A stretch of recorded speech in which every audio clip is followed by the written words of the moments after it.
La personnalisation en one-to-one, si on parle de personnalisation, tout le monde dit faire de la personnalisation et tout le monde reconnaît l'intérêt de la personnalisation. 96% des directeurs marketing disent que la personnalisation est importante.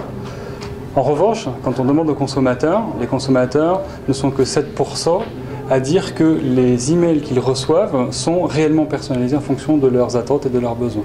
Il y a donc un problème entre ces deux constats. Ce problème, il vient principalement du fait que la personnalisation telle qu'elle est faite aujourd'hui est une personnalisation qui est basée trop souvent sur un segment de clientèle.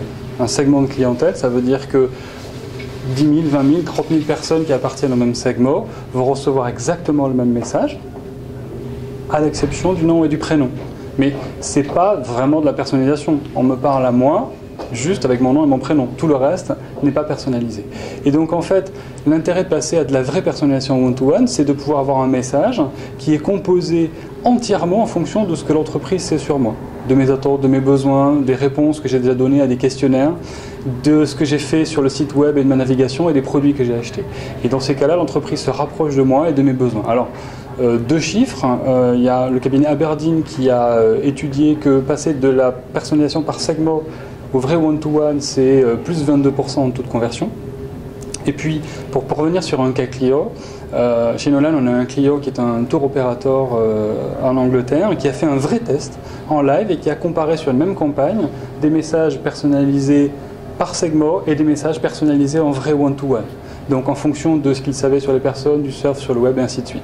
Le résultat, c'est qu'en taux de conversion, on est arrivé à quelque chose qui est proche de plus 25%. C'est important.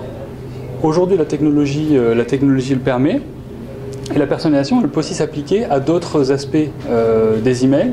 Typiquement, des agences bancaires en local ou des magasins en local qui peuvent, dans une newsletter nationale, mettre du contenu local qui n'est donc pas absolument adapté à la personne, mais qui est adapté à là où elle vit et à ce qui se passe autour de chez elle. Et on sait que là aussi, ça augmente beaucoup les taux de retour.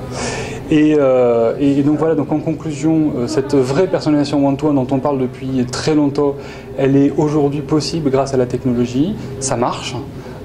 Et donc j'encourage tout le monde à y passer. En bateau, la technologie aujourd'hui est suffisamment mature pour y arriver. On voulait le faire depuis longtemps, mais on n'y arrivait pas parce que ça veut dire quoi? Ça veut dire que finalement pour un même message, un même email, on prépare un modèle et dans ce modèle on dit si la personne aime les voitures, je vais afficher une image de voiture, mais si elle aime les bateaux, je vais afficher une image de bateau, et si elle a déjà acheté beaucoup de produits, je vais lui afficher son programme de fidélisation. Donc c'est un même modèle, on met tous les messages possibles dans ce modèle et quand l'email s'exécute et part, il va chercher les informations de chaque personne et envoie à chaque personne ce qui lui correspond. Donc il y a un travail en amont pour définir l'ensemble des règles qui vont faire qu'on va savoir comment personnaliser en fonction du profil de chaque personne.